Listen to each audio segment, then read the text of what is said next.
Alrighty. Happy Friday. Just wait a few seconds here as it gets started over on. There we go. A few people in to get started with a live broadcast. We are going to be continuing to work on the Rising Tide album that goes with the pirate ship today. And so today we're going to work on the covers and the binding. I have all the pages, the base pages put together. And oh, cool. You guys can all see me. Sound okay. It's not the echoey thing. I think I've got figured out what configuration everything needs. So, where's Wasaga Beach, Susan? She's in Wasaga Beach, Canada. Must be over in Eastern Canada because I don't recognize the name at all. Okay, good. Sound is good. Cool.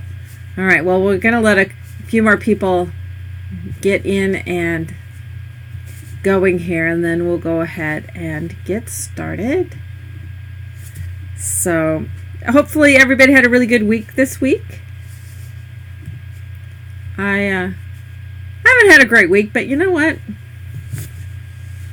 We're going to let that go. Alrighty. Well, welcome to everybody. Oh, in Ontario. I figured it had to be more Eastern Canada because I'm pretty good with anything Manitoba and West. I've never been to Ontario or Quebec or any of the other Eastern provinces. I've only been everything Manitoba and West. So, oh, we got somebody here from Japan. We got quite the international crew. Friday nights we don't get many of the Europeans or the Australians because it is the middle of the night for them. And we get Lois for about an hour, and then she has to go night. So, and then Joy, it's still the middle of the afternoon for her. It's just all these time zone things. It's challenging. So anyway, like I said a few minutes ago, though, we are going to be working on the album cover and binding for the Rising Tide album, which is the album that goes with the pirate ship. We did the box on Wednesday, the crate that the album fits in. And so it's 2:00. When your two closest friends are in opposite time zones, 3 hours each direction. I have a friend on the East Coast who is 3 hours ahead of me, and then I have Joy in Hawaii, and it's 3 hours behind me. So it's like, usually it's like, oh, if one's asleep, I can talk to the other, or vice versa. Though Joy, do you ever sleep? I swear, I will text her, like, when I first wake up, I will text her something. It's like, 5 o'clock in the morning, my time, thinking, oh, well, when she gets up, she'll see this. And no, she responds immediately. And I'm, Joy, it's 2 o'clock in the morning. Why are you awake? So anyway, she has insomnia a lot. So, but I don't think you ever sleep. Are you a vampire, Joy? Anyway, alrighty. So, don't let me forget, at the end of the show, I'm going to show you a little, another peek of the water sprite. I don't know if I'm going to call it water sprite, fairy, shabby, whatever, the white pirate ship that I've been working on. I have not been getting a lot of sleep because I'm still doing everything else that I need to do, but I'm taking away from sleep hours to work on this. So don't be thinking that I'm taking away from something else to work on this. I'm taking out of my own personal time to work on this one. But I'm really happy with how it came out. It's much more of a mixed media version, but I'll show that then at the end. But it's not really a ghost ship because it's really cute and sweet. It's more shabby than it is ghostly. You could turn it creepy ghostly, but it's... Oh, I'll just show it to you right now. I call it Pink Pearl. Like so many of the ships are called Black Pearl. This one's Pink Pearl. So it's easier to show it this way than leaning it down. So, but it's got, the lighting's a little better than it was the other day. And these flowers aren't attached, but it's going to have more flowers on it. And then this is acetate that I've then put some gauze over it. And then it's got some stenciling, it's got some lace. And then up on the mast, it's got some lace and gauzy floofies flying. It's got different windows. But like I said, I still have to there's some bead things that hang off of it, and it gets some more little wire curly wally woodles. And then it's going to get some of these cute flowers attached on there. So as I said, it's more shabby. I was thinking it would be really cute, kind of in a baby's room or something too. So, but I'm still very excited with how it came out.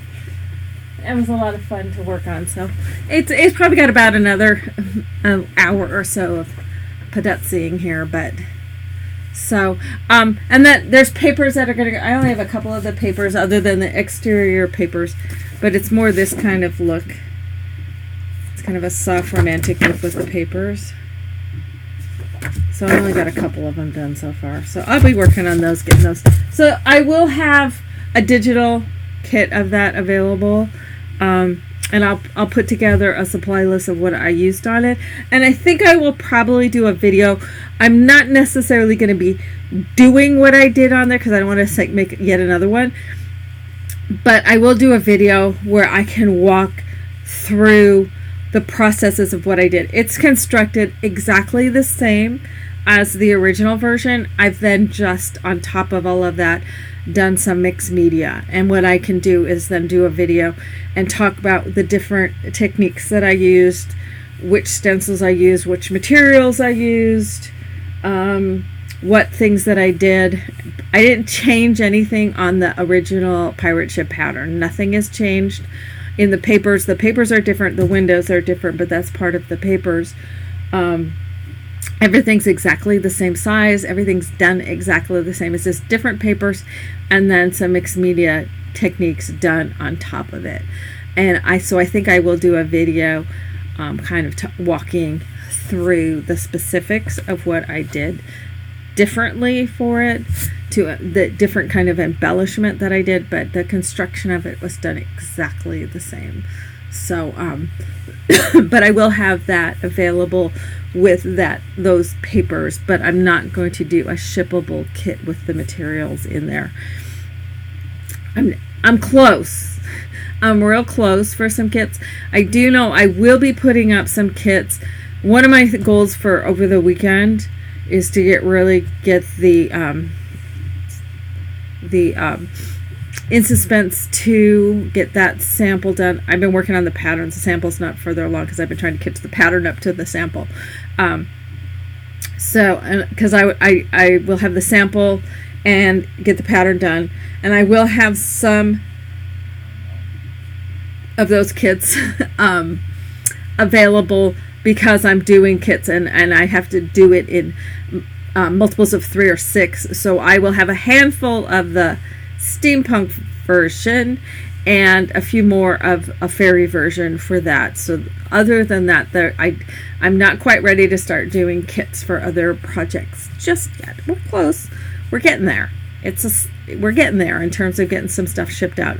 Once I have a few more of the kit groups shipped out, like once these pirate ships go out and I finish up a couple of other ones, then I'm willing to start slowly working some more shippable kits in. I don't want to get too bogged down. I do so those will be kits that will go up, the In Suspense kits. I am also working on some Maple Street stuff, and I'm not ready to announce that just yet. And I'm also starting to work on planning for and I think we might do it in September. When I was talking about doing a live event, I was talking about doing it in September, so I think we're still going to do one in September, and we're going to do a live event next spring is what I'm hoping to do. But I do want to do an anniversary, my 10th anniversary. We'll do an online event, and then I think try to do a live one somewhere. I'm not sure yet.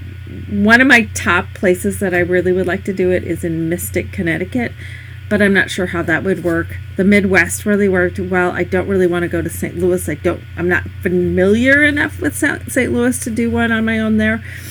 But I'm also thinking there's parts of like Western Pennsylvania. It's kind of central, or Ohio, or I don't know. I'm still working out the possibilities for that, and we'll know more on that later in the summer. But I will have an online anniversary event where we'll have a couple of projects, and I will have kits available, shippable kits available for that one, and we'll have different levels of how you can participate in that.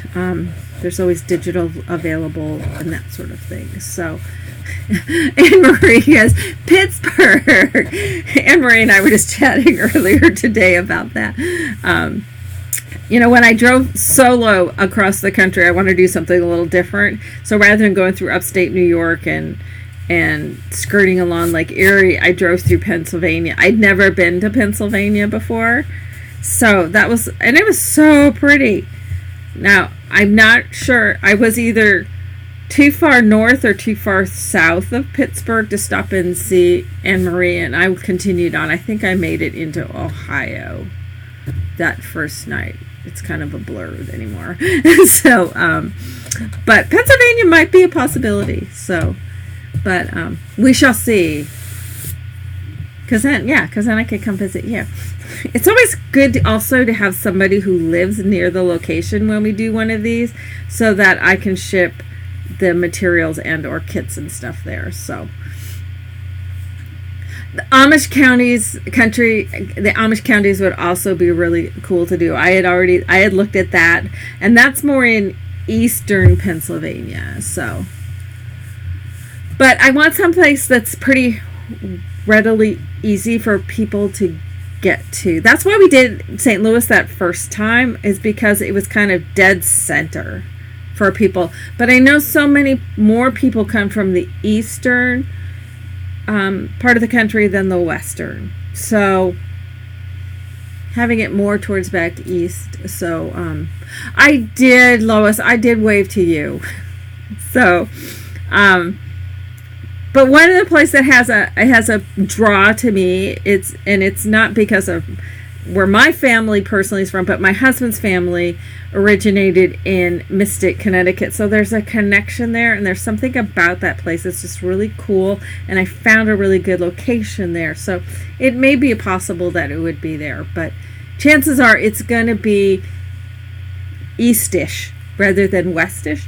But regardless, in September we're doing an online event, and anybody can come, and it'll be all weekend, and we'll do a couple of projects and that sort of thing. So that'll be fun to do. Also, for those in Canada, or at least in Western Canada, nothing's worked out yet. I don't have dates. I don't have any of that, but there's a strong probability that I will be teaching in Calgary next year, which would be tons of fun if you can get to Calgary. So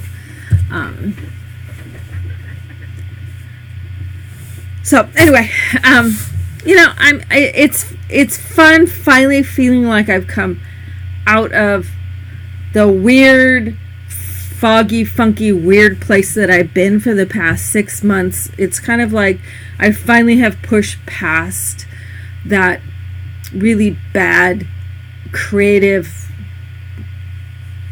hole that I was in. So it feels really good to be feeling like I can look forward and move forward, and we're getting there with getting the backlog caught up. So I'm excited about that. And the one thing I will say, as I've always said, is any projects that I'm running behind on, they end up being a better project than they would have been when they went up originally. So, or at least that's what I'm working towards them being, and I hope that people agree on that. So anyway, but we need to finish up this project, because this is my wing got flapping there. we need to get this one done because this is one of those backlog ones. So we need to get this one completed up. Now we're going to be working on it today, and we're also going to work on it during Tuesday morning show, and then we're going to start another project then on Friday, and that will be the last of the Angels of the Elements. I'm working on the papers for that, and I'm hoping to have that up either tomorrow or Sunday. I don't want to put it up until the papers are ready to go for you to download. So, but we'll be finish off that Angel, and that should be Friday and the following Tuesday. So a week from today. It's the plan. You know, crap happens in my life, as we all know. So that the plan is for next Friday and the following Tuesday to work on the Water Angel, which is the last of the Angel of the Elements, and then hopefully the weekend after that, the Friday after that, we will be doing the In Suspense 2. Oh, see, I'm sitting right at the spot to do that.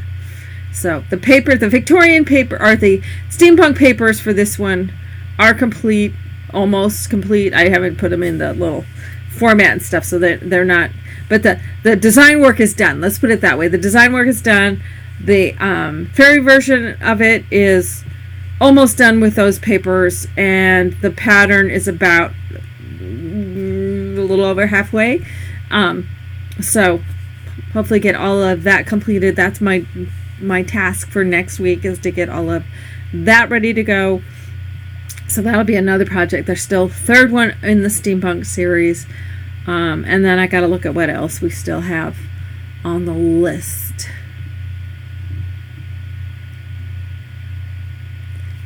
So alrighty, okay, so I think I've blathered on enough, and I have zero patience, so I had to show you the the white pirate ship. So oh, Monica says, just wanted to mention the Raptors. Yes, this week we had two championship sporting events where it was first time winners. The St. Louis Blues won the Stanley Cup in the NHL for the very first time. So congratulations to the Blues. They have a massive stud, as my son would call him, as their goalie. He rookie goalie, and he played phenomenal for the St. Louis Blues. So amazing for them. And then the Toronto Raptors won the NBA final over the Golden State Warriors. Sorry, Christine. Again, they have never won that before. So very excited. Interesting that a U.S. team won one of Canada's national sports, and a Canadian team won one of the U.S. national sports. So it's funny how it all works out. So yeah, there are 18 Canadians on the Blues. That's the thing, is all of these NHL teams are in the U.S., but the vast majority of them aren't Americans. Mainly Canadians, a lot of Russians and Swedes and other European and such countries. So, but congratulations to the Toronto Raptors and to the St. Louis Blues on their championships. So hockey is now over till, well, next week is the draft, and then it's over till August when training camps all start. So hockey isn't down for very long. So I don't follow basketball, so I don't know how long that is when that starts up again. So anyway, so guess we just have to craft. So let's go ahead and get started. All right, let me move my laptop out of the way. I put some of my red paper down, so then we don't have that little glare spot with the light. So I've got my chipboard. Alright, so I know you're sick of looking at this page, and I still have to finish off these. I need to make a note to myself, is finish off the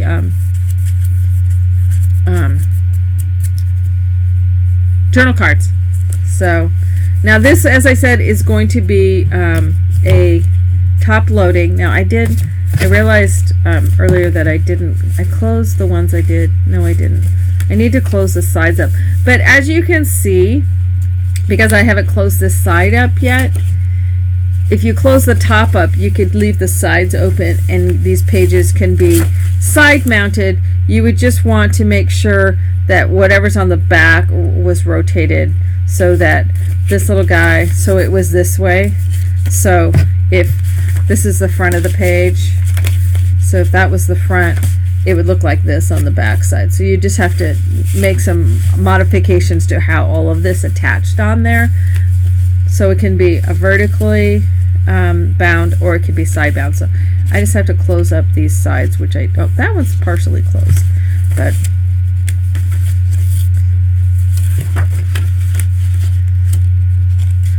so we're gonna do these all top bound. I've been debating. I was thinking I was gonna do T-square with fabric for my binding. I've been debating though as to, do you guys have a binding that a preferred binding you like me to do with these? I could also do it with some hockey stick tape tabs. The kits do have fabric in them that's got these compass roses on it. That's the fabric that I have in there. That could be for both binding and or covering the spine.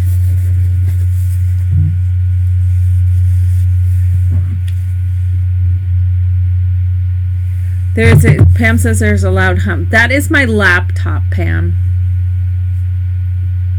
It's the fan running on my laptop. Unfortunately. Is it annoyingly loud? Let me turn my mic and see if that helps at all. Did that help by turning the mic?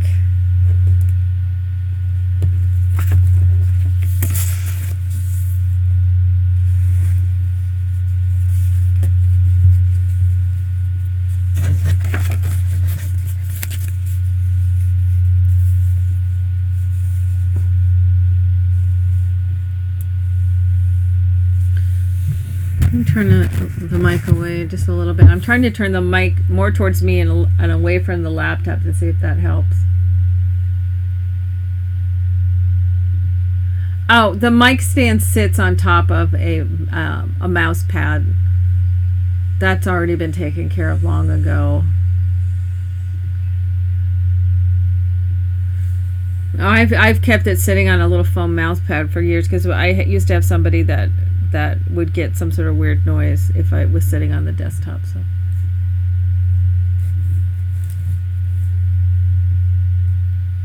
So anyway, all right. So for my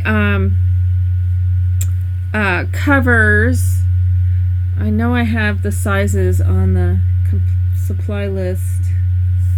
Oh, there it is. Where'd my mouse go? Let me move that screen over so I can read this. So I have my sizes. Cover the album. Yep.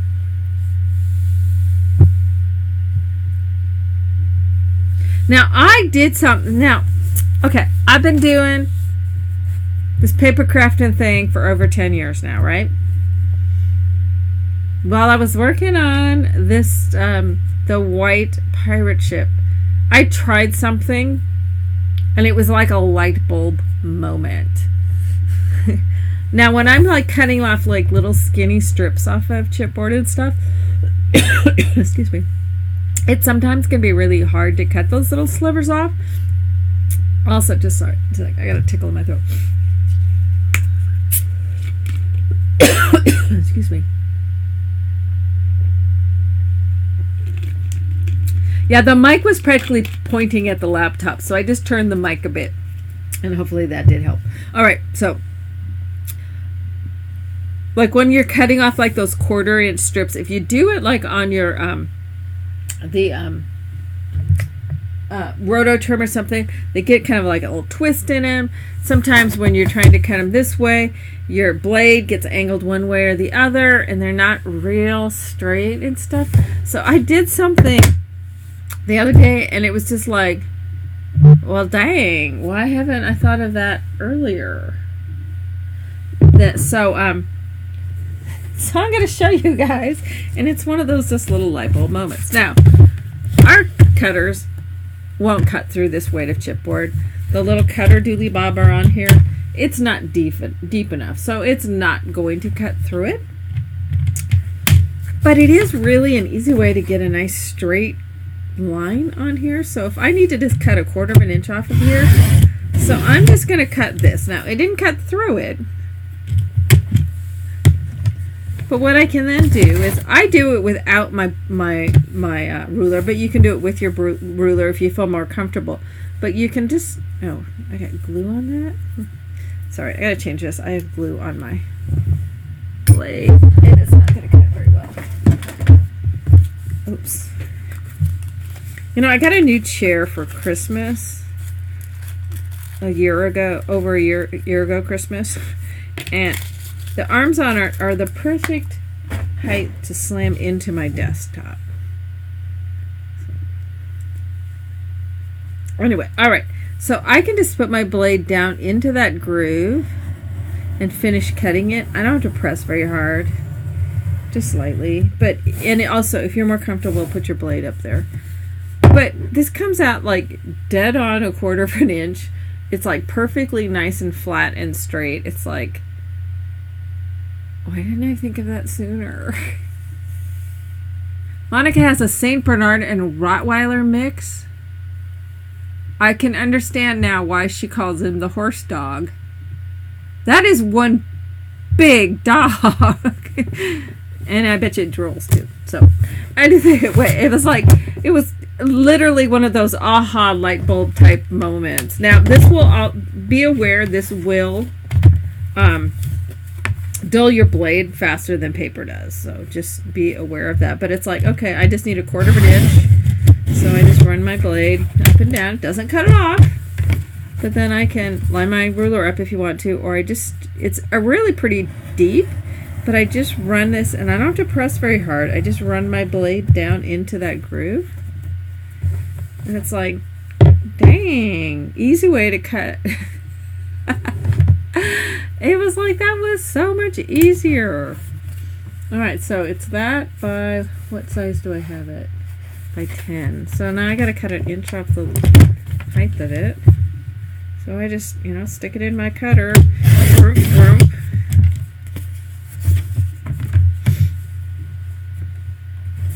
Now, you may try this and go, yeah, no, it won't work for me. But it's like, I'm just like, cool.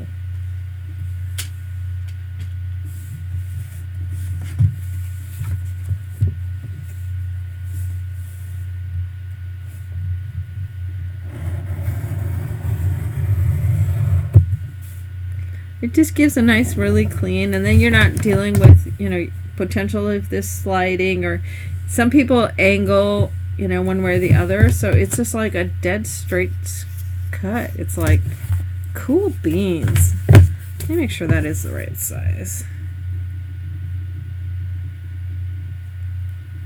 Yeah, I probably should have made it a little bit taller.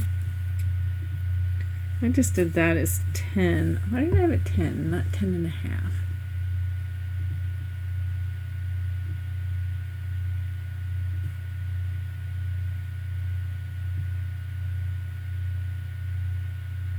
Oh, see, I was going to do the latest binding. Now that I'm looking at it, I'm going, oh, that's why it's that size, because this was going to go all the way up to there. Maybe we should do the what did I call it? Undercordian. Should I do the undercordian? Yeah, I think I'll do the undercordian. That's what it looks like I had planned, because that's what I have. So we're going to do the undercordian binding, because that's what I have it basically planned out as. So, all right. So then I need. So I got my 2, and then I need 1 of those and 2 of these. So this is 1 inch, so I just cut this one in half. That'll work.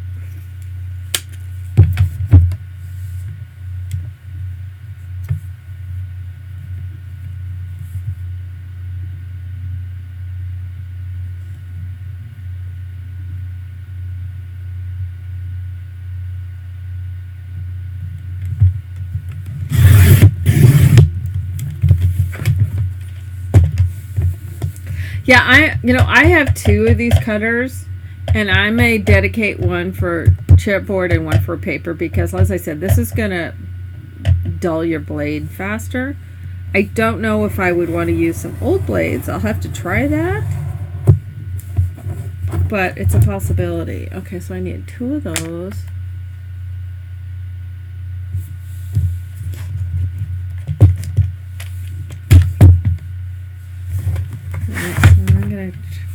What size is the top? I was gonna have this all cut out, but I had some family crap happen literally, for want of a better term, happened literally half an hour before the show started. So I didn't get this cut beforehand. Alright, so there's my top, and then I need to do my little side thiggers. So again, split this one in half. But this is just like, I'm just like going, somebody said eureka, and it's like, oh my goodness. That's it exactly. It is kind of like one of those eureka moments, like, oh, I just went, what if I try, oh, wow, this really worked.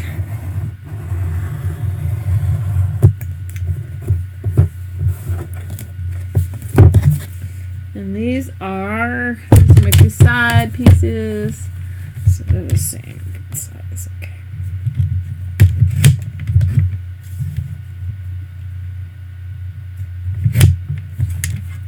So it's kind of like, marking it, but it's pretty deep mark. It cuts it about 2/3 of the way through. So you don't have to press very hard. And you just stick your blade down into that groove and pull it on through the groove, and it's like, works pretty darn slick.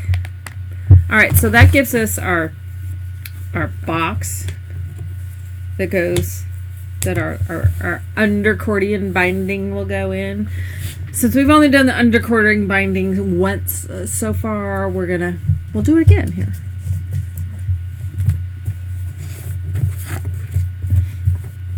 So attach these little puppies on there with construction strips. We did the undercordion binding on the latest, the last album we did, which was, oh dang, look at that, flashback album.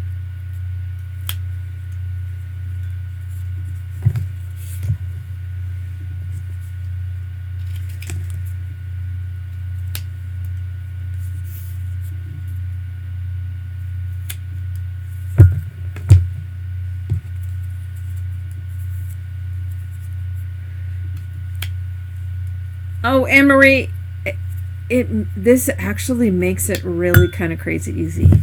I don't honestly know why I never tried it before. It's like, it's one of those, well, duh, Laura, moments, so.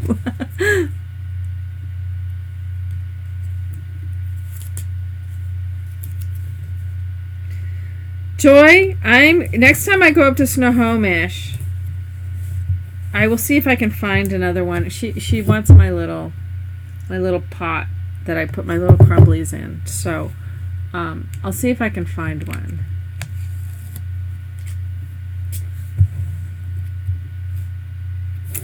Oh, and look at that. That's just a little bit too short. Or is this too long? Oh, this is too long. Okay. Well, we'll just put the right length one on there.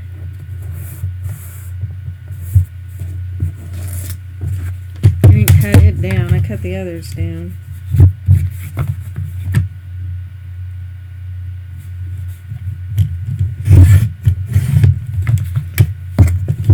See, then I can cut it exactly to the length that is.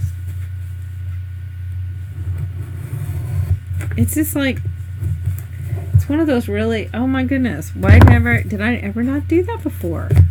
It works so cool. And it's such a nice clean cut edge. And it's so straight. It's like, dang.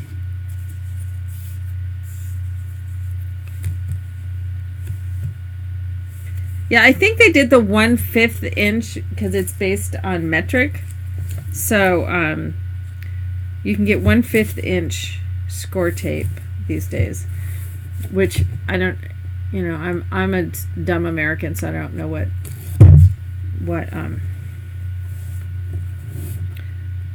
that is metric.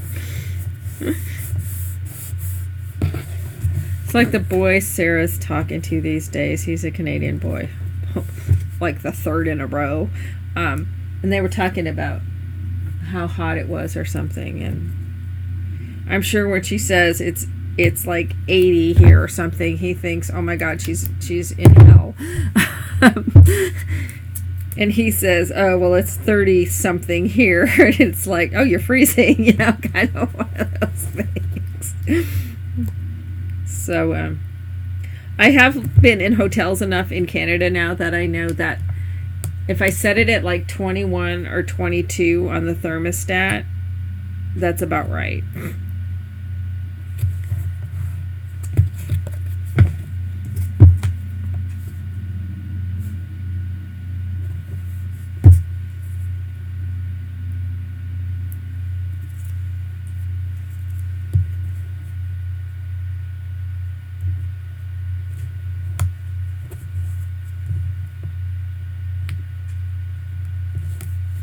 Yeah, on a 1/4 inch tabs, the 1/8 is kind of skinny, and the 1/4 is too wide. So the 1/5 probably works really well on those.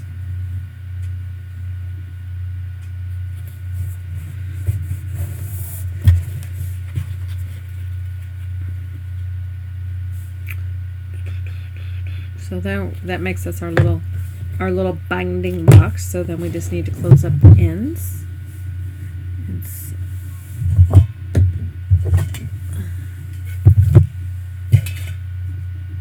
Should be doing it.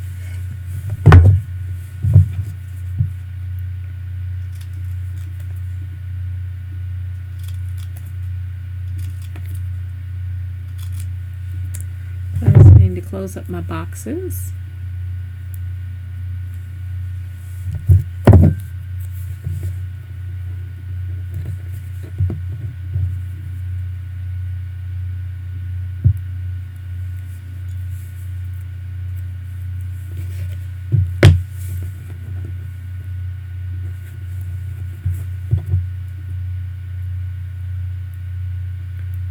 But 2 1/8 inch strips is a 1/4 inch.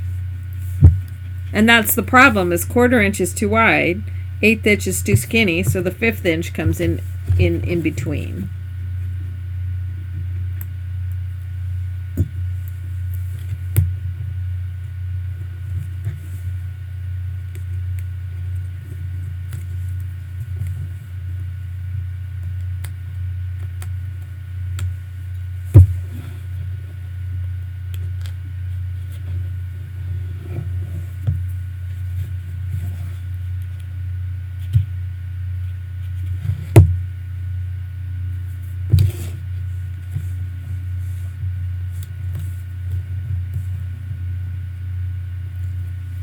Her dog knocks.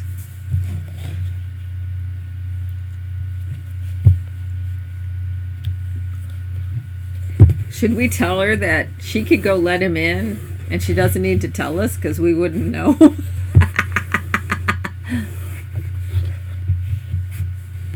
1/5 of a quarter is a nickel. Lois, you get to join your craft knife in the corner for that one. That one is a total groaner.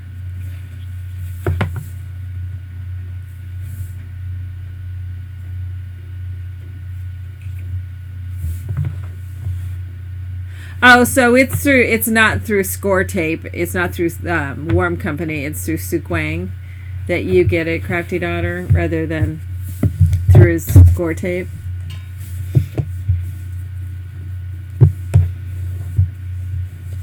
Alright, so we got that. We've got our covers. So then our binding will come from out of that. And then our pages. That's why these pages, if you were doing a different binding, I would make your covers the same width, but I would make them 1/2 inch longer. I would make them 10.5 inches if you're not doing the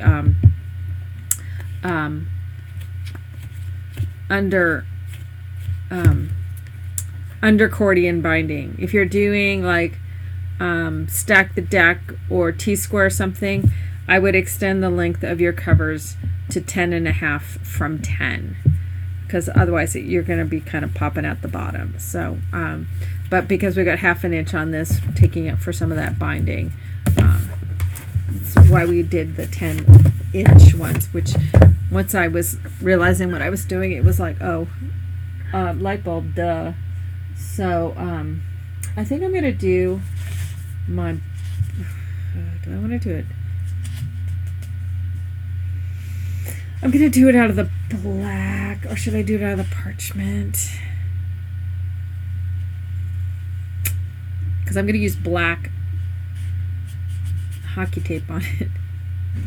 Or maybe I'll just do it with, what should I do? I'm going to do it in the parchment, because I can have the black accent of the tapes. Now, what I want to do before I put my undercordian part in there, I'm going to go ahead and get my covers attached, and this is where I need my hockey tape. You can do this, obviously. Oh, should I do it with cream? I gotta go to the store and get new hockey tape. I'm almost out of the cream, along with the parch. I'm gonna do the black. I like the black.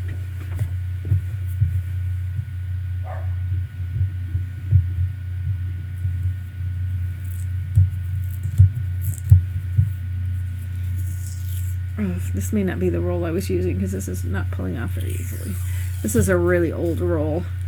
This one's kind of icky. That's too wide. I'll use this one. I don't know where the roll I've been using is. This one might be a lot older. It's just not pulling off very easily. Sometimes when they've been rolling around in a hockey bag for a while, I need to go to the store and get my own fresh stuff that's not been hanging out in hockey bags prior to my absconding with them. The hockey tape you can get from I'm gonna a sec. You can get it on Amazon, or if you live in an area, I don't remember where you live, Margaret. If you live in an area where there's an ice rink, you can just go into the ice rink in the pro shop. They will have stick tape. This is hockey stick tape, but yeah, Amazon. Easy to get.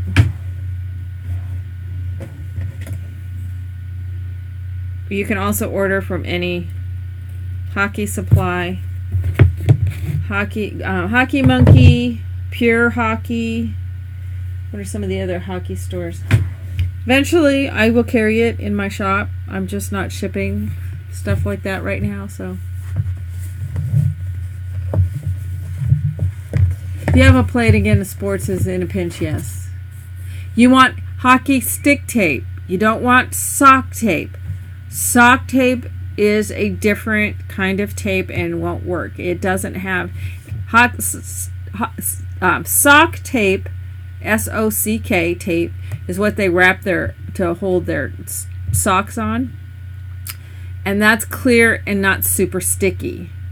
The stick tape is what they put on their sticks, on the blade and on the handle, and so it is a woven tape. Sock tape is clear and kind of plastic. Stick tape is a woven cloth. It looks a lot like some of the medical tapes, but is way stickier. You're in Houston. Houston, we have a problem. Sorry, I couldn't resist. Houston, I'm sure, has some skating rinks, but probably the easiest is to just order it either online from a hockey shop or from Amazon. The tape, this is 1.25 inches. It's I like the 1.25 inches. I've got some 1 inch, I have 3/4 inch, and I have 1.5 inches. This one is just not, it's also unthreading the very end. So this is not a good roll of it. This is obviously an old roll.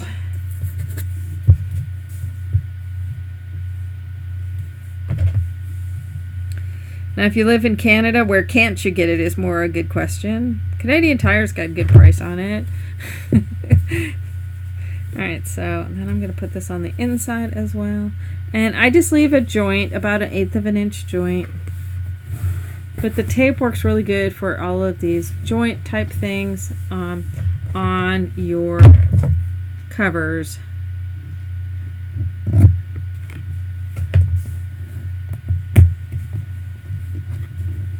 It's amazing stuff. Dallas stars. Dallas has the stars. I don't think Houston has a. Well, I know they don't have an NHL team. I don't know if they have any hockey at all there or not. But see, it's really good for these joints. And it comes in all sorts of colors. So even if this were just, like, pretend that's your spine. So even if it were just a spine, the tape works really good.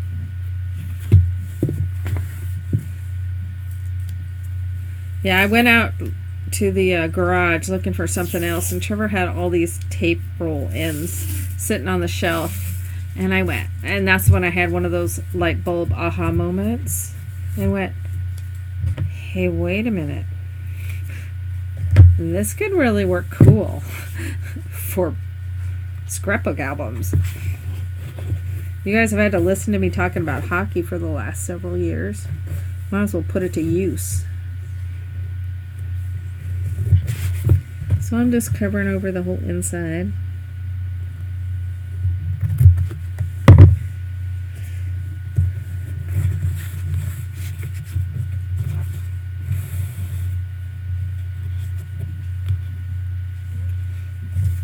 But yeah, you definitely want stick tape, S-T-I-C-K, not sock tape, S-O-F-C-K. So, stick tape.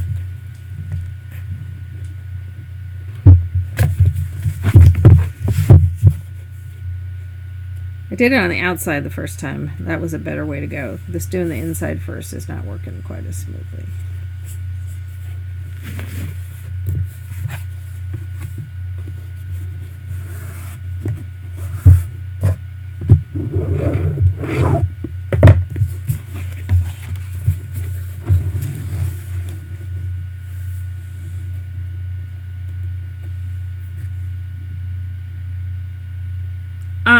I don't have I don't have my Etsy shop anymore. I have my website.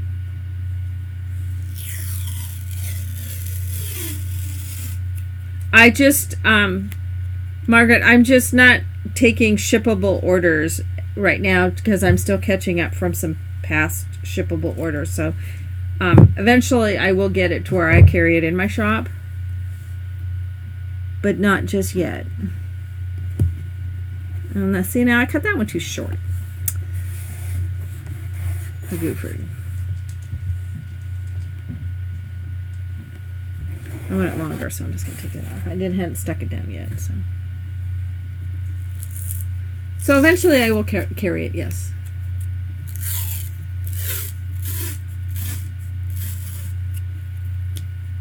Yeah, Pam's going to move to Seattle and be my shipping person. I'm going to hold you to that, Pam.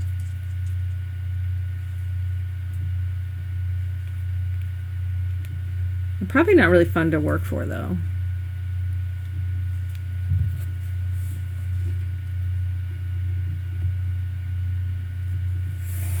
I know I don't like working for myself. Alright, there we go. Got it on there somewhat straight.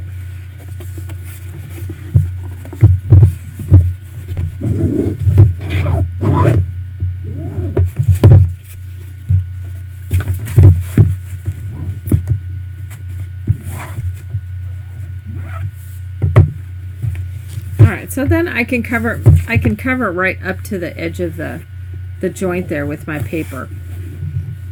But it makes it super flexible, doesn't crack, all of that. And like I said, it comes in black, it comes in the cream. You can even ink the cream color to whatever color you want it to be.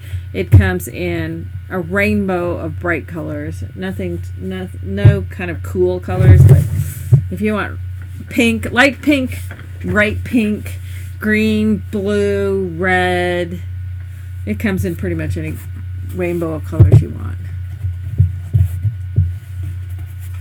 The only thing I know, well, I'm sorry, Pam, but that brand new grandbaby on the way is going to be a bigger draw than coming to work for me. I'm not as cute. All right, so I'm going to use my inside dimension here, 8 1/4.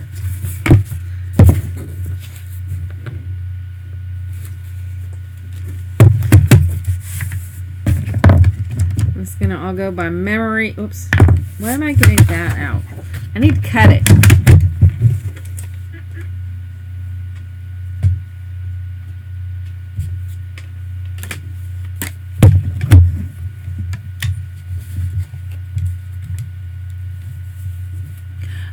Yeah, on the website, if you had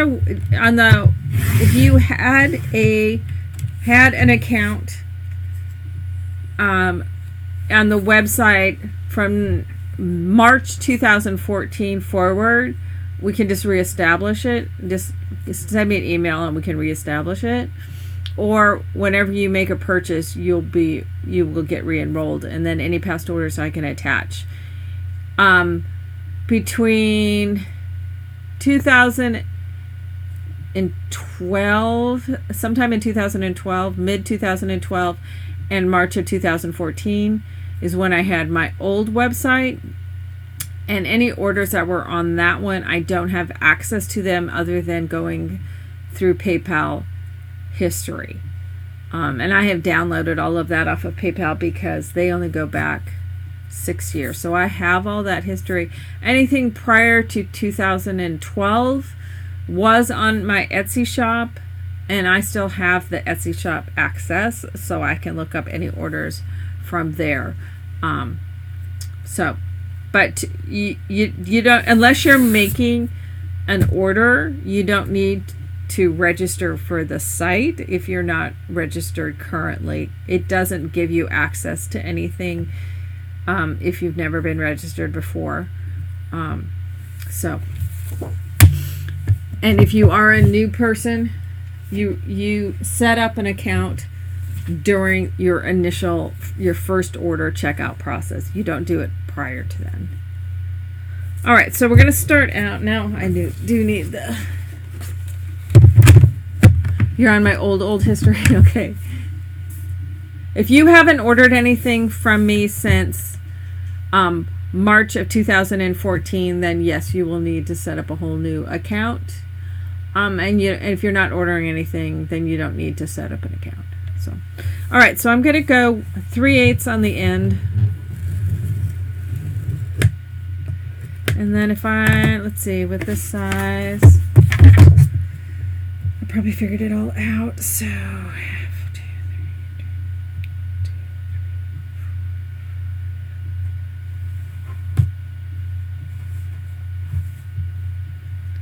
So if this is 2 1/4, so 1/2, 1/2, 1/2, 1/2. It's 2 3/4. 2, 2, 3.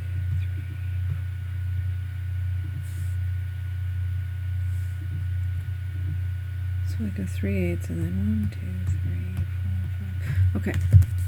So then I've got the 3/8 as my tab, and then I'm going to do another 3/8. because that's what my deck size is going to be on each side. And then I'm going to go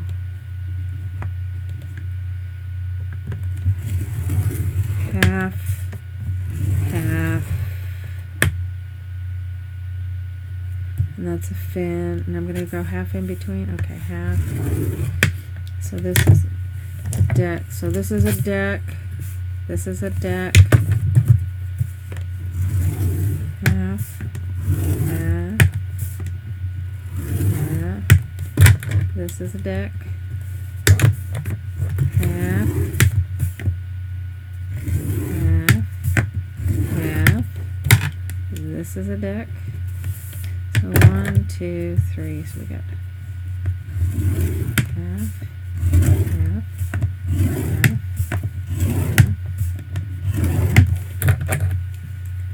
This is a deck. Okay, so 1, 2, 3, 4, 5 pages. So then 3/8, and then we'll cut that off at that 3/8. All right. So I'll go over this here in just a sec.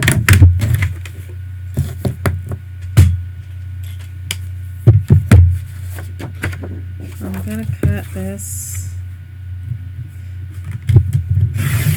So that makes that 9.5.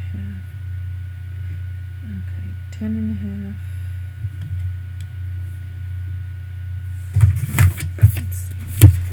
All right, so we're gonna cut this to where it's 8.25 by. So this is 8.5. This length. I've got a 3/8 on each end, and the rest are all 1/2 inch. So this 1, 2, 3, 4. I've got 5 channels and 6 decks and 2 tabs.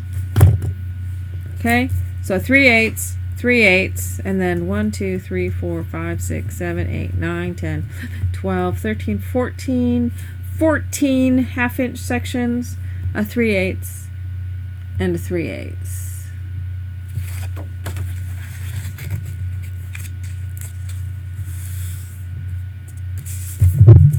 Does that all make sense? So that's my tab. That's my side deck.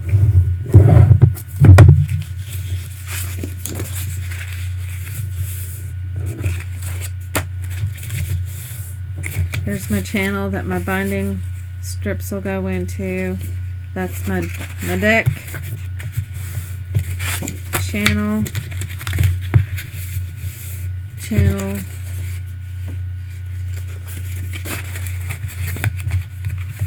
Deck. And I like marking my little deck ones with an X so that I keep it straight. Channel, or no, deck, channel, deck,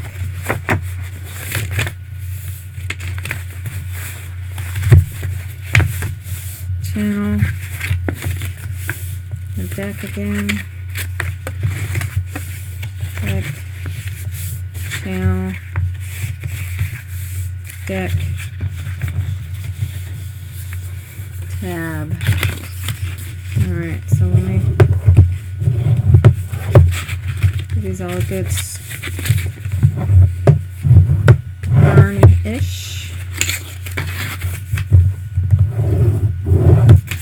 Look at all the channel ones on the back side burnished down.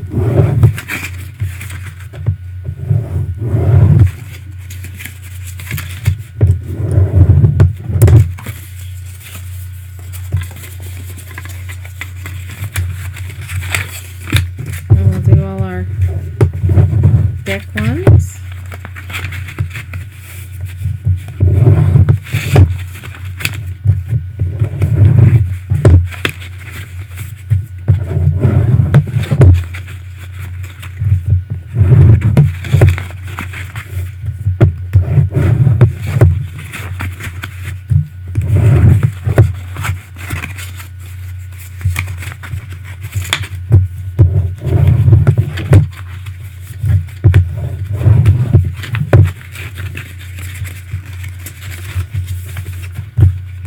So if you guys have not, for those of you who haven't been around much, this under accordion binding I just showed it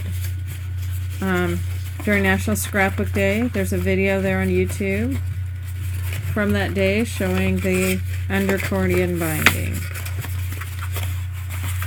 So it was taking a regular accordion style fin binding, where these are usually the fins that people attach pages to, and I turned it over. And so we have channels that my binding strips will go down into rather than them attaching to the chipboard. So we've got our 5 little channels. I call these the decks, the ones that have the X's on them. Those are my decks. And these are the tabs, and because these will all fit very nicely inside of our little box.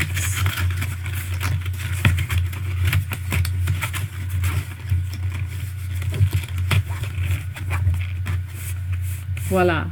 And so then our little strips will fit in there. Now on the album that we did on National Scrapbook Day, I used little tabs of my hockey stick tape that attached, that poked out, and then those attached to inside my page. With this one, I'm going to use my fabric strips, since I'm including fabric, and I'm going to cut them. This is at like 8 inches, 8 1/4, so I'm going to cut those a little shorter. So I'm going to cut these at 8 inches. And I need 5 of them. And if they're, it's got a 1/2 inch tab, I want a 1/2 inch. So I'm going to cut 2-inch strips. So I need 5 2-inch strips that are 8 inches long.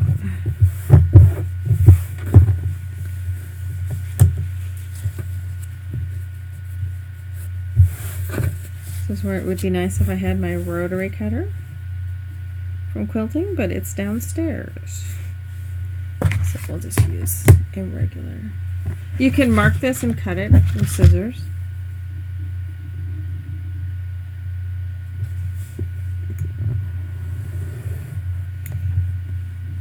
Okay, so I'm cutting, I need 10 inches. So let's flip this around. Put that right on the edge. Because I need 5 2-inch sections.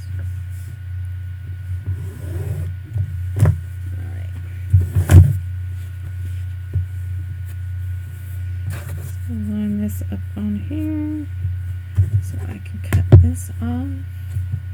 So I'm going to cut these two 8 inches long.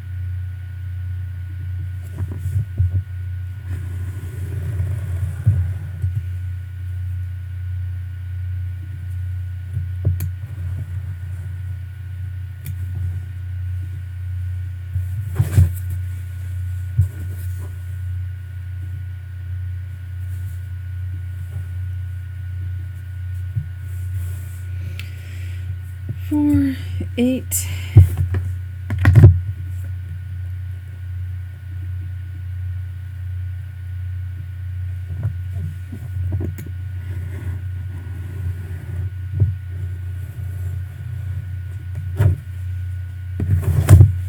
Okay, so I cut these into 2-inch strips.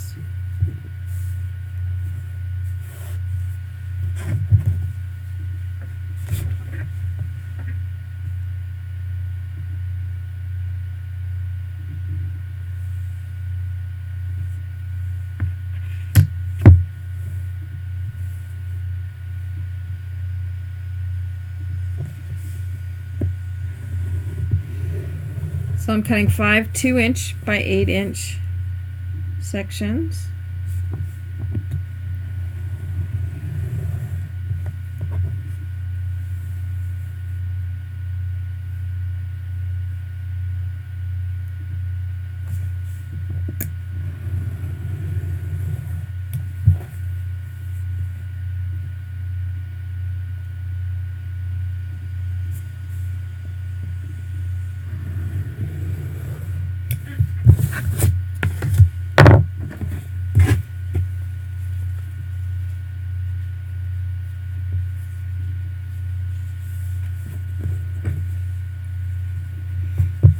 I'm going to fold this in half.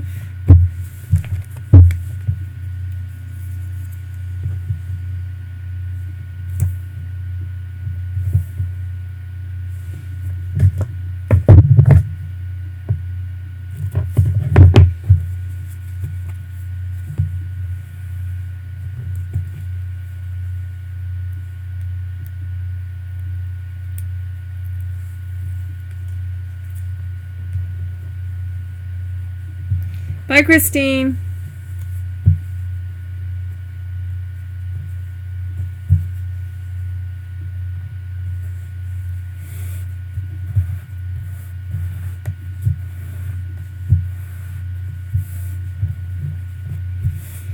So I'm folding those all over. Probably should do 2 rows of tape. I did just 1 row on that one.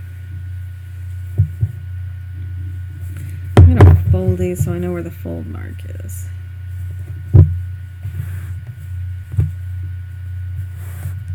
Just finger press it in. So I'm going to run a row next to the fold and one next to the edge.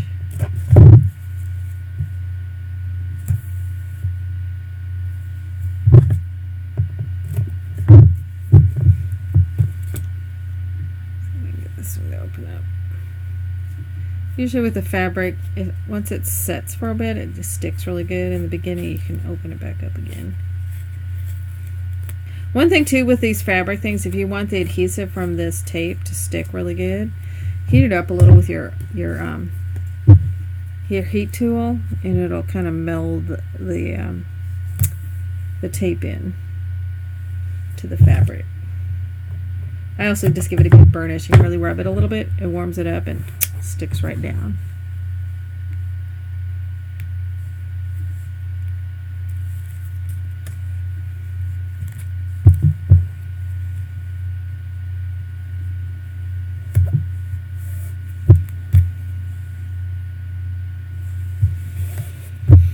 Alright, that's better. I like it better with the 2 rows.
Sorry, I have to have all these done with this binding. I can't just do 1 or 2 and then move on, so I apologize. It's kind of tedious to watch, I'm sure.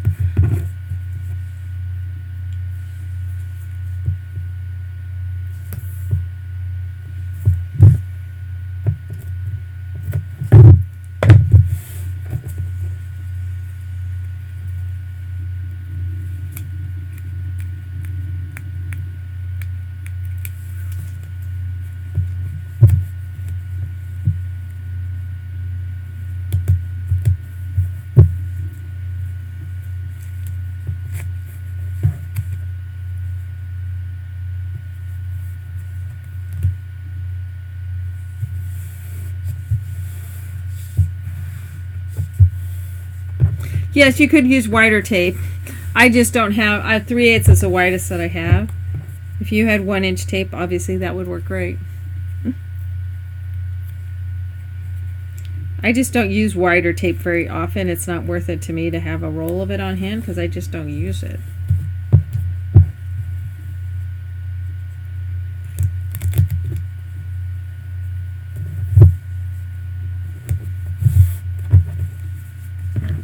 You can also fold this in half using and have, rather, if you don't want to use the tape, you can use fabric tack glue.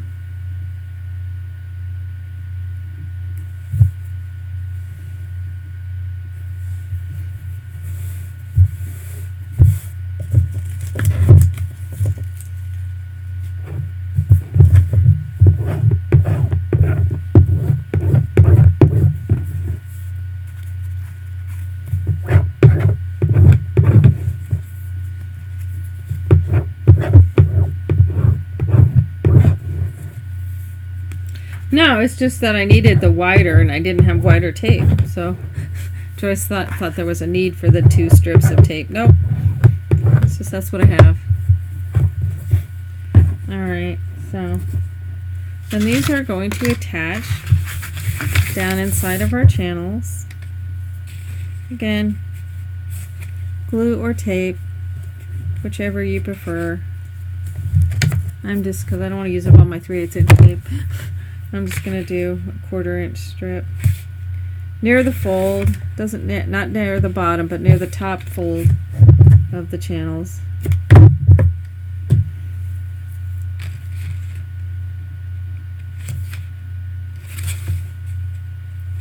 You can use glue as well, and you just use regular glue. It doesn't have to be fabric glue. But it's just a little bit faster for me on the show here to do it with the tape, because then we don't have to wait for it to dry.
So I put it on each side of the channel, leaving the decks clear. Clear the decks. So peel off just one side. I'm going to center it. I'm going to take the raw edge close to that bottom fold. Go on to the next one.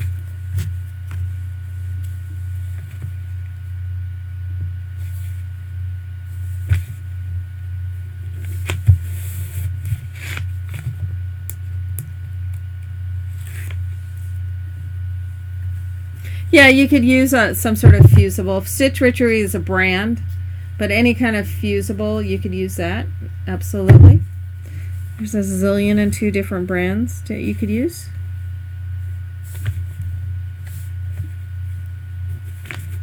My favorite personally is Steam-A-Seam. They're the same, from the same company that does score tape.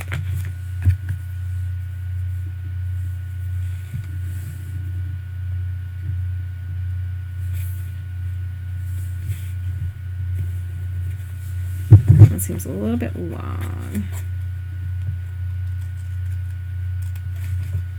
Trim him off just a hair.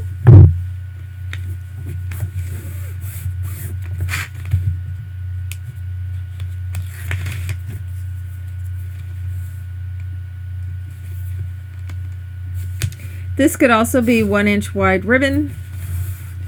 It could, I don't do a lot anymore with having cardstock just because of the crackage issues. But it could be ribbon. It could be the tape. So I've got that whole one side attached. fold this over and attach the other side. So there are my little fins sticking out. Close that over.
So there are my binding fins all sticking up out of there. So these will now just set nicely down inside the box. We'll attach the tabs on either side.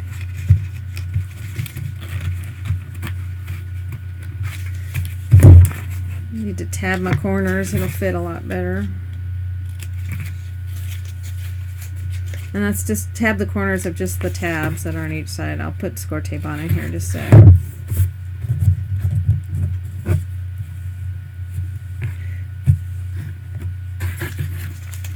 Just want to set this in here to show you.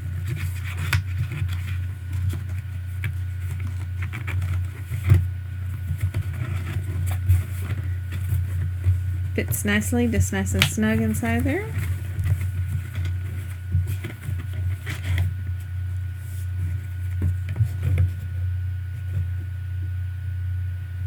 Might be a little bit snugger than it wants to be, but it'll be fine. So, but you can see then I have all my little tabs sticking down. And then that having that 1/8 of an inch allows me enough to be able to attach onto there, whether it's cardstock or it's some tape, then it can wrap. But I will also have some sections that will go of my pattern paper. I'm going to run my pattern paper across and down. So let's go ahead and get my tab ends, and then we'll get the things glued in.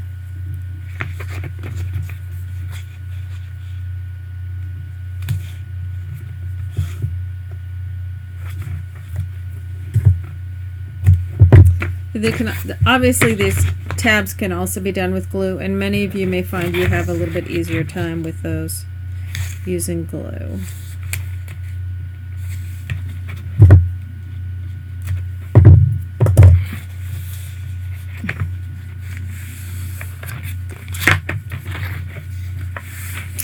The problem with using the small craft iron type things with any fusible is it doesn't quite get hot enough to really bind or melt the fusible, which is the point of the fusible. I do recommend, if you're going to use a fusible to attach your strips, is that you actually use a regular iron, Crafty Daughter. It just, having done a squillion into fusible projects,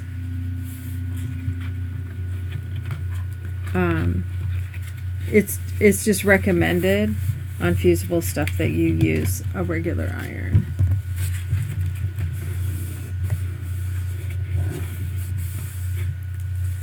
Okay, so then I like to, on these, I put my glue upside down in there, is I like to run some glue on the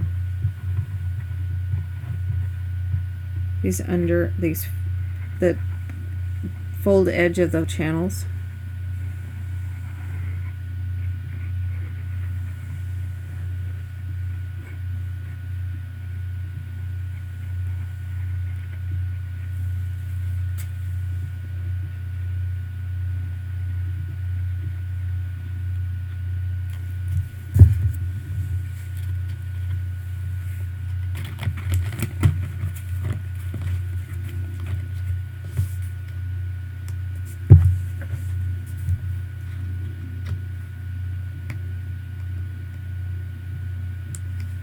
Yeah, a travel iron gets hot enough, but it's those little craft irons that you're talking about generally don't get hot enough. But a little travel iron, those work fine. Oh, come on, stick down. There we go. So let me just hold those so the thin little things stick down.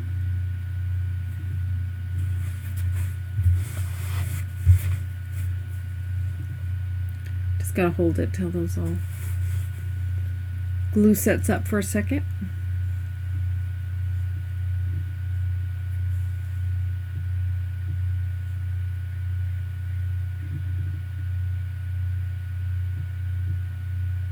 I do not water my glue down. Nope. One thing you must remember though, I go through a lot of glue. So my glue is typically pretty fresh because it doesn't, I'm using my glue every single day.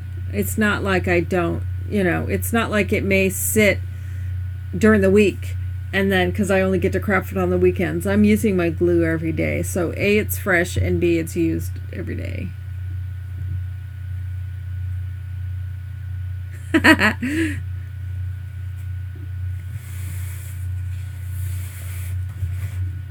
Okay, so there, now it's stuck down nice and clean. Everything's cool. I can finish off these edges. One of the things like I was saying I like to do is I like to run strips in between kind of as accent, but I want them to extend out down onto my ends, and I would do that prior to covering my binding end. So then so that's probably what I would want to do next, but then you can see our pages will be able to just, I cut those, look at that, I did that. I know better than to do that. I cut these too long, so I have to trim them off because my pages are narrow. I made it wide because I have this thing sticking out, but my pages themselves, these need to be shorter. Hey, it makes y'all feel better when I goof, I hope. These needed to be in further on this end. Of course, do I notice this before I stick it into the book? Nope. Okay, nobody gets to tell.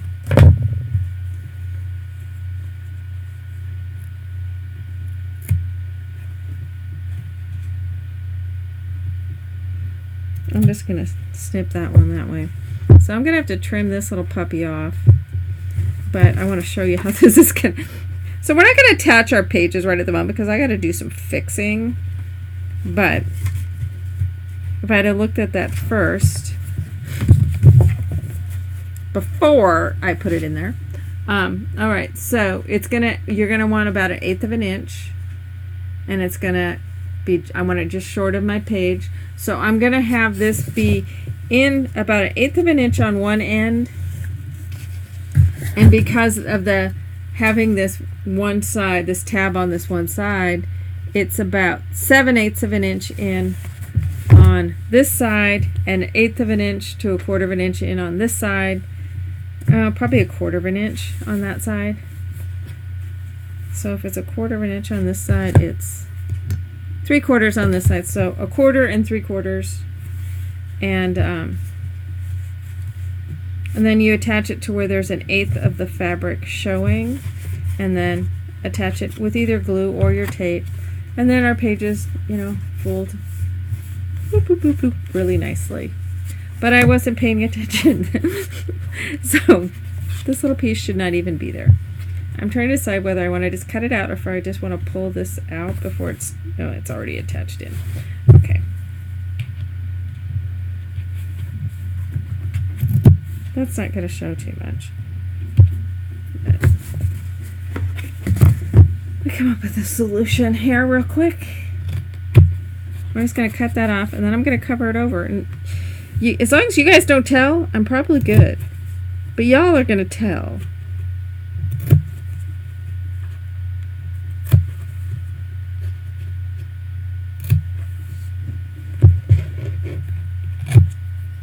Then just hair cutting it down at this end.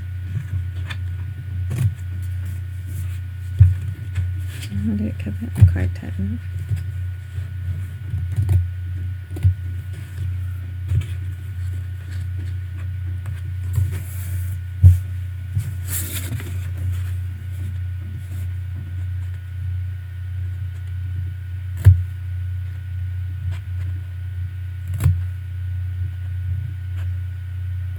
Too busy talking. Because your fabric strips, rather than being 8 inches long, are only 7 inches long. And they're 1/4 of an inch in at one end and 3/4 of an inch in from the other end. So from when you're looking at it, 1/4 inch on the left, 3/4 inch to an inch. You know, wider on this side anyway.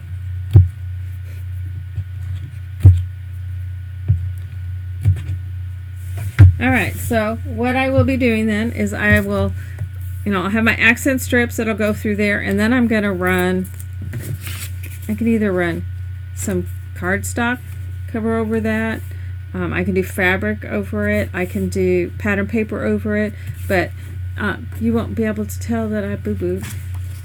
And I'll put that at that end, and you won't be able to tell that I boo-booed.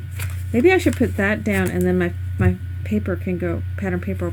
That's what I'll do. Ha! You guys won't even be able to know that I did this. Y'all can't tell.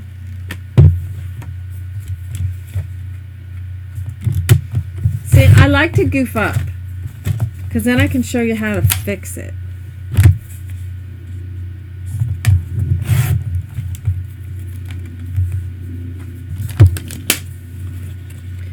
Because I figure I can teach you how a good fix it. I didn't do that right now. A good fix it is when Joy says, oh, I would have just tossed it.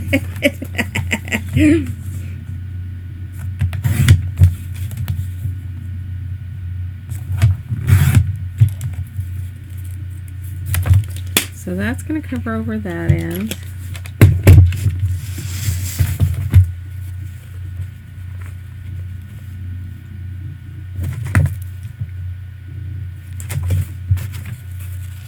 So nobody will ever know it, that when the thing is all done, nobody will know my boo-boo-ness.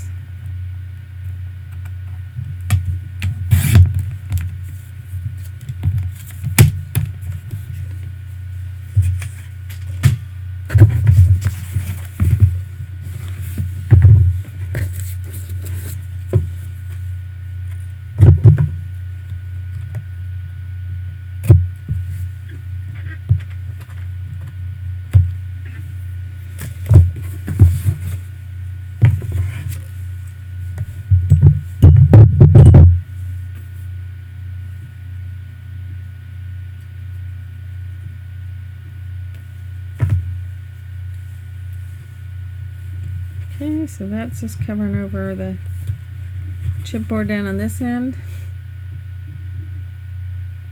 Let's stick down so it's the same color. On camera, you can't even tell.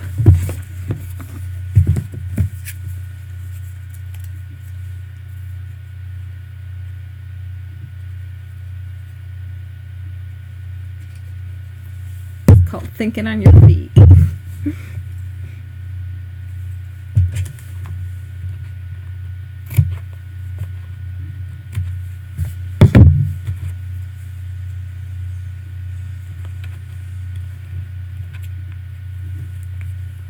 Stick that down.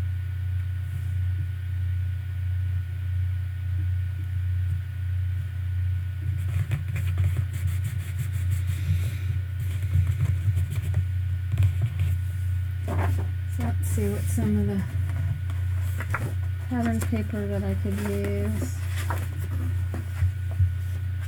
My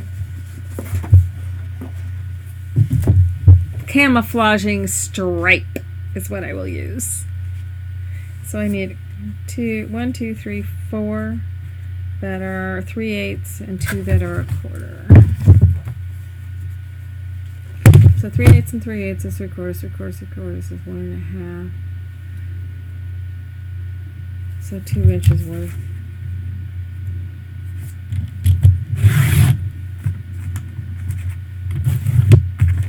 And how long does it need to be?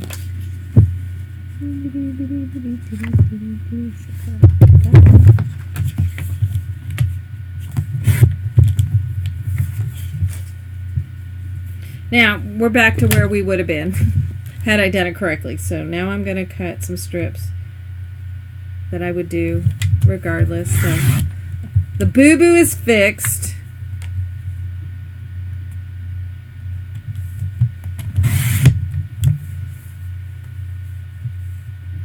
I can definitely tell I've been cutting chipboard with this blade, though. It's kind of rough. Oh, I cut that 1/2 inch and it was supposed to be 3/8. Okay, brain needs to get back on track. There's 3/8.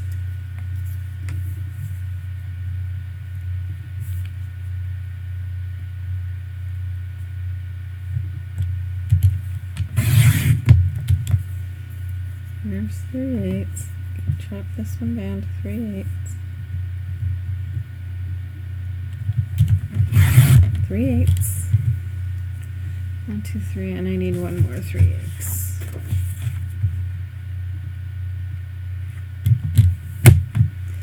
Yeah, like I said, I really like using the method for cutting the chipboard, but I'm definitely got to have 2 different cutters because I kind of just chewed my paper. Needs all haircut.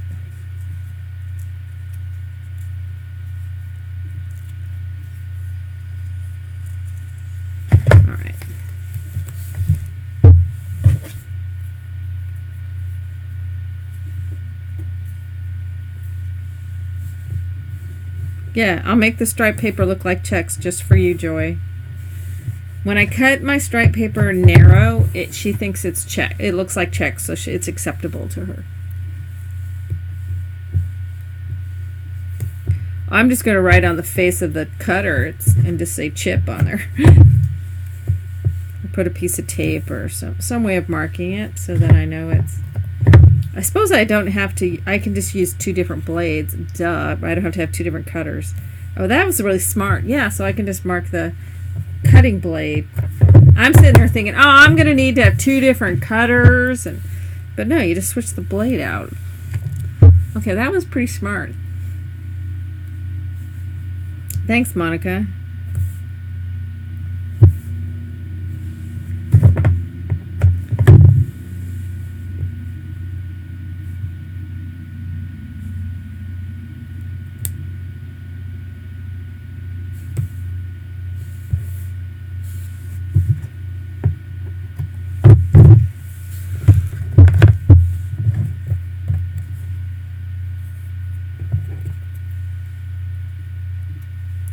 Okay, let's inky dinky doodle real quick. What are we at for time? Maybe doing the cover itself on Tuesday, which is fine. I'll try to get some more of the pages done. Maybe we'll just do the actual cover on Tuesday since we didn't get that far. I'm discombobulated today. I apologize for that.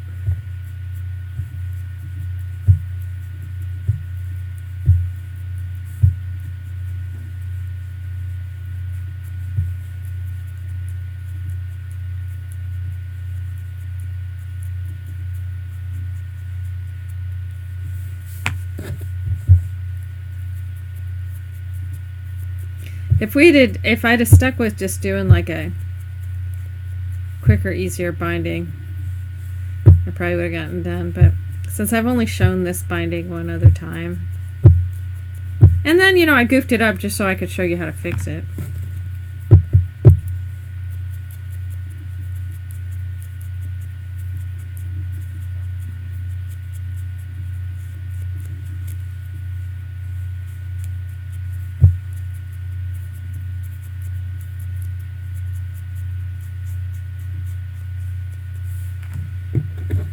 If I had regular pages in there, I would have done it that way. You just want to make sure that you cut your fins the right size for your pages.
Yeah, that's it. Measure once, cut twice rule. Yeah, that's about right. See, and I like to do these to where then they wrap around to the ends. So that holds that nice and sturdy and closed. Now looking at it right now, it's making me crazy because these stripes aren't lining up. But once you have the pages in, you'll never know that they don't line up.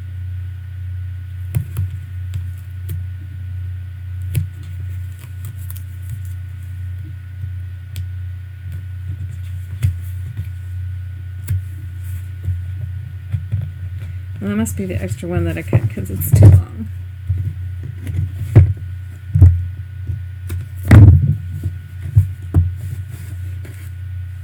See, if I were doing this, I'd be being much more conscious of the fact that some of these are going there. Okay. I would be wanting them to line up because it's going to make me crazy, but that's fine. 98% of the people will never notice it.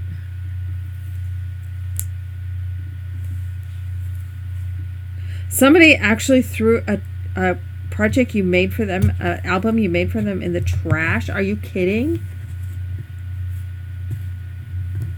Wow, I'd be done making it for them as well.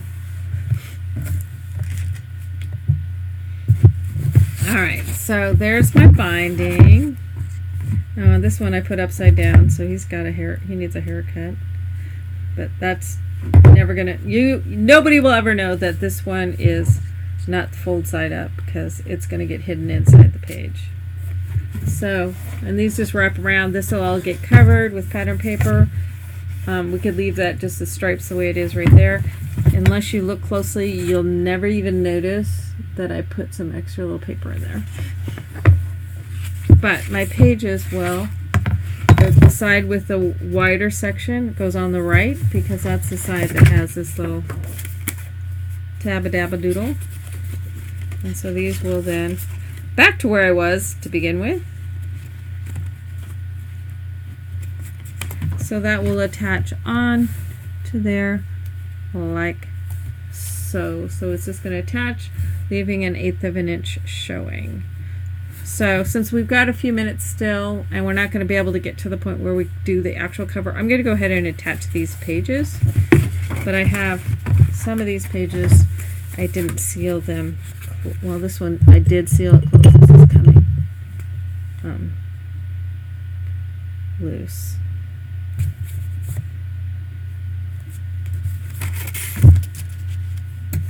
And these were in a specific order. So that's the centerfold one. Okay.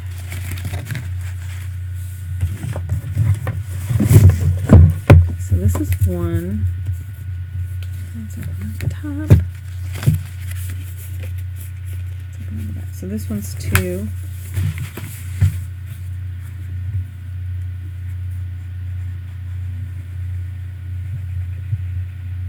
And I stopped my glue for closing this about 3/4 of an inch down to allow for me to slip my binding in there.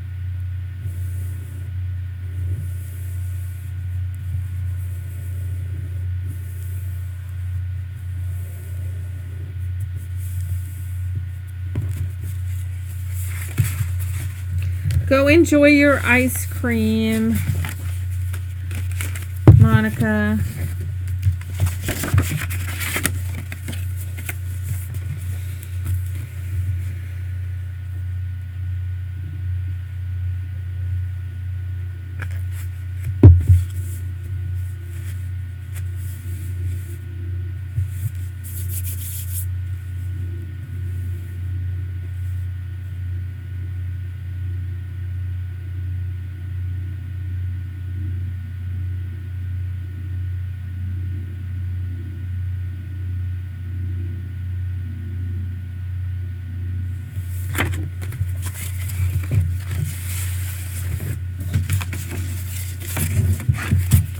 Yeah, I was just cranking through these and I forgot to close them.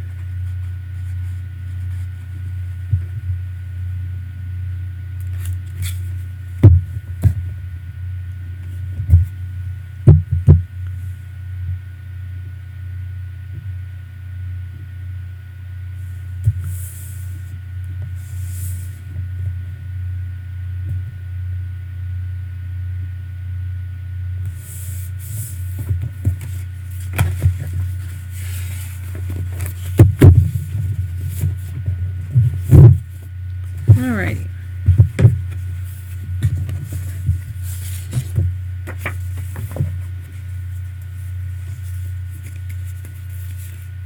I have score tape on one side. I don't want to do score tape on both sides, so I actually prefer to glue it. And then, like I said, I want 1/8 of an inch showing. But since I already have the score tape in this one, I'm just going to peel it back, but I'm still going to put tape in there. Or glue in there. Now, because I have the tape on there, I want to keep this held open so that it doesn't stick together. I'm just going to put glue right over the top of the score tape.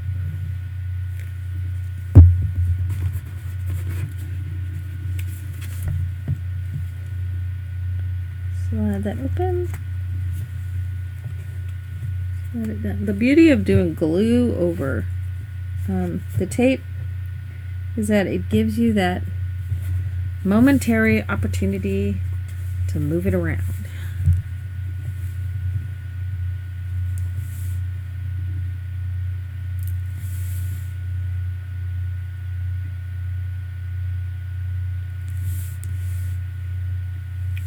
So attach those down.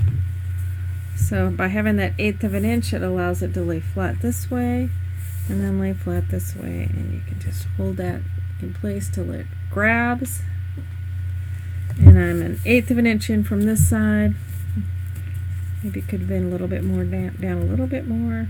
See if I can fudge it. Nope.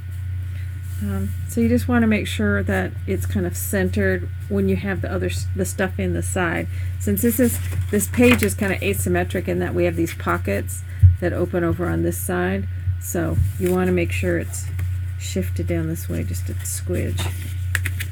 And again, I don't know why I put tape in these. I guess because it was a tab, so I automatically taped it.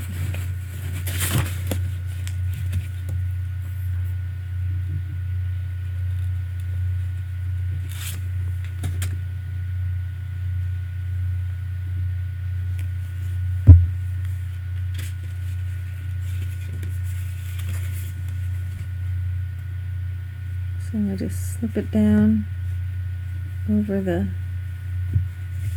fabric tab, wiggle it on there. Oh, come on, go down over it.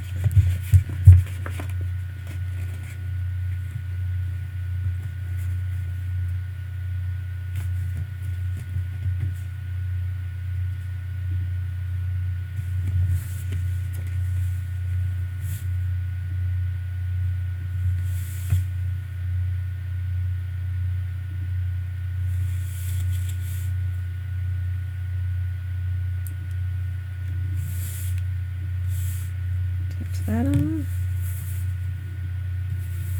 And it's worth taking a little time just to hold it to let the glue set so that it doesn't pop open.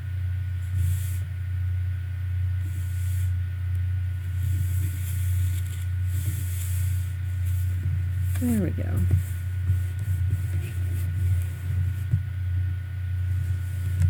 Okay, then the next one. Well, I must have been just tape happy on these tabs, because now I have the tape on them.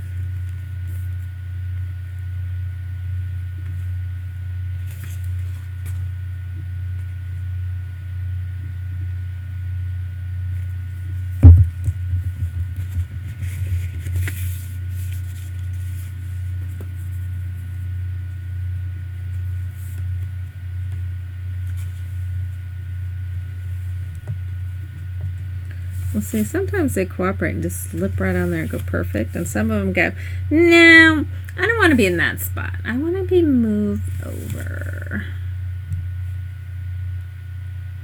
Was the tea house really in 2013? I would have sworn those were later than that.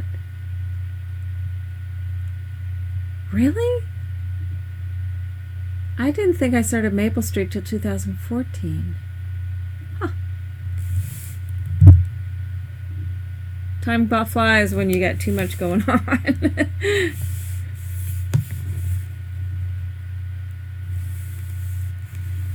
Wow, so Maple Street's been around for 5 years. Really?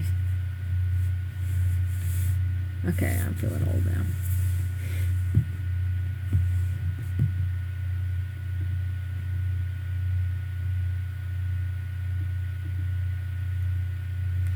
Okay.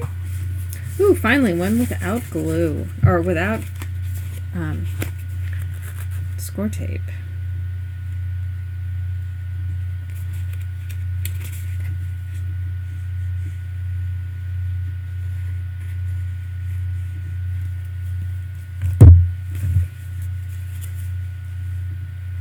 Well, I know that the tea house was one of the first ones. It was like, I think it was the second one. The second house.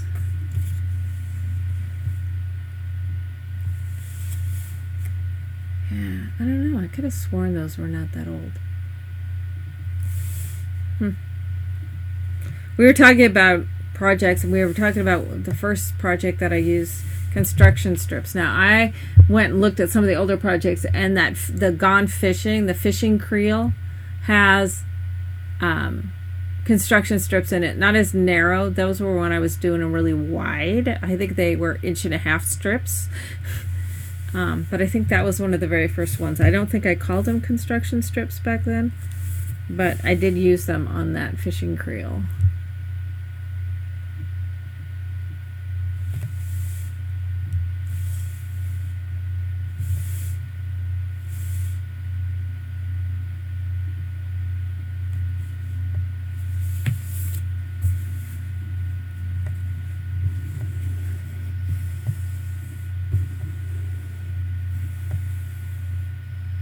Yeah, the dress shop was the very, very first one. That's when the couture, whatever it was called, paper from Graphic 45 came out, and that was the paper that started it all. Because I went, oh, this would make a cute little dress shop. Ooh, shop. Wait.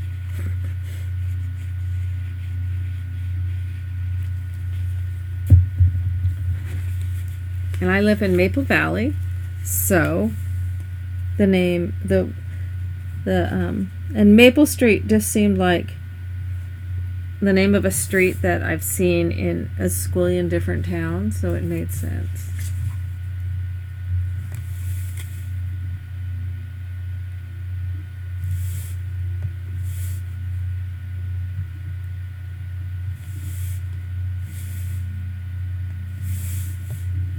Alright, so there's that. See, these lay nice and flat too with the fabric binding fins.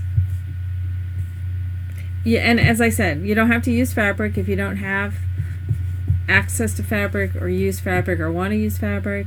You don't have to use fabric. You could use ribbon, and it works really well as well. And it's nice and clean. in terms of its finish. You can do little tabs out of the hockey stick tape, which is what I did on the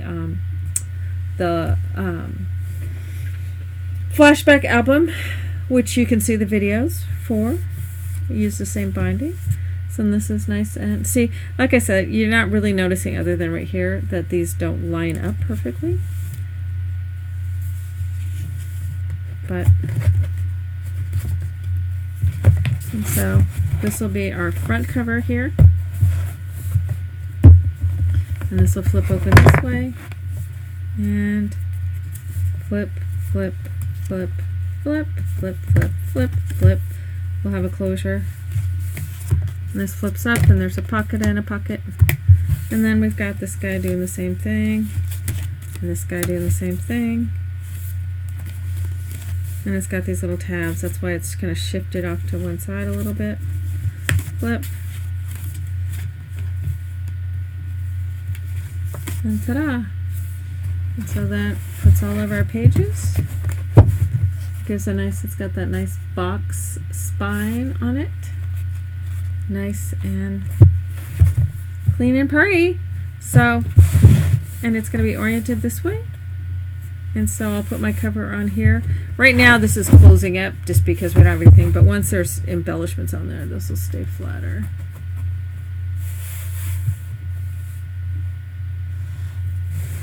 They, you know, they don't have any different designers, Margaret. It's still, Diane is still the head lady. They might have at least one new person there because the kaleidoscope was completely different than anything they've ever done before. So, but no, it's still the same. Diane is still the head honcho and still the one who's coordinates all the design stuff. So I put all the paper down inside the box, so let me take it out of the box. And our album, this is the moment of truth. Does it fit? It does. As I hyperventilate.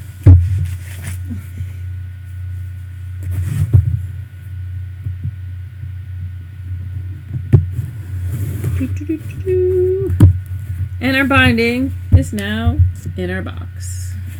Our binding, our album is now inside the box, and our ship sits on top. All right.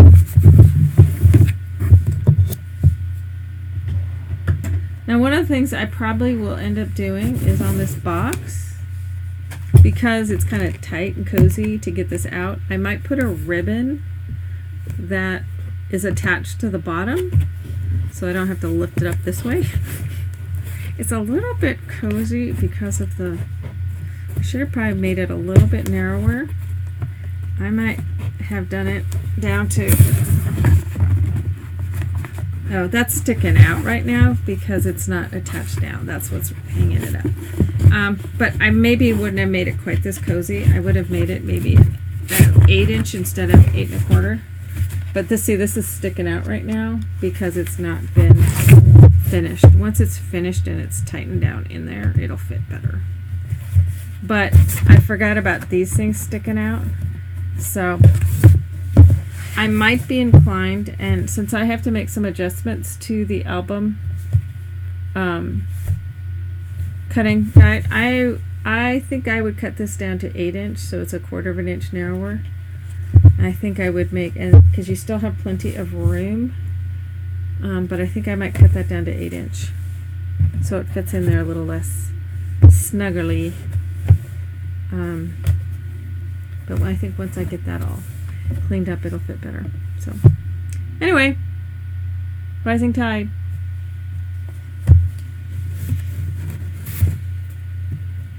I hate it when it fits so snugly like that. It bothers me. But anyway, so I think then on Tuesday we'll decorate the cover, because I know people really like to see the cover decorated. And I'll see what I can do about getting some more pages done. No guarantees, because I'm trying to work on some other stuff as well. But eventually we'll get all the pages done in here, and I'll show those all to you. But yeah, oh, what I was saying in terms of the ribbon. Let me see if I had a piece of here's just a piece of strip of canvas. So let's pretend this is a ribbon. What I would do is I would attach it down inside my box and have it to where it's long enough that it can flop on top. So let's say it would be about right to there. I put my album in, and then this can flip on the top. But when I've attached it to the bottom, I'm only attaching it here like at the center, so that when I pull on the ribbon, it lifts the book up out. So you only want to attach your piece of ribbon, and I probably cut it a good foot long. Attach it only at the center of the box. You can actually even put a brad through it. Have it lay on the bottom and up the side. I put my album in, flip the end over, so then I can just pull the end, and as I said, then it lifts the album right out.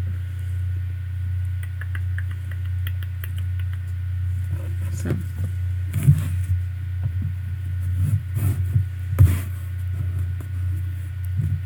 Alrighty. Yeah, so the box is what we did on Wednesday's show. So if you missed that, you can go back and watch that. And we'll finish up the album then on Tuesday morning. And next Wednesday, we will start the next project.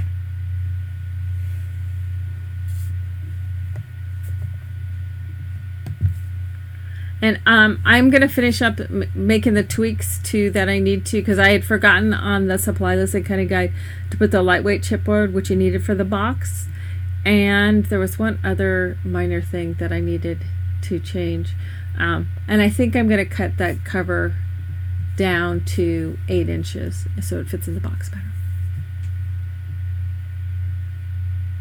Alrighty, guys. So thank you for joining me. It made what was appearing to be a really crappy Friday afternoon into a much more fun time, having all of you join me here in my studio. And does anybody have any specific questions?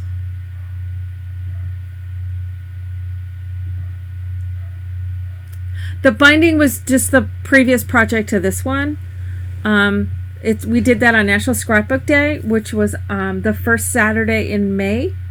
But I did it as a separate video, so it's here on YouTube under my channel, but it's like within the last month that we did the and it's called Under Accordion Binding, and so it's very, very recent, so you can check out that video to see how it was done there too. Latest brand new binding that I've shown.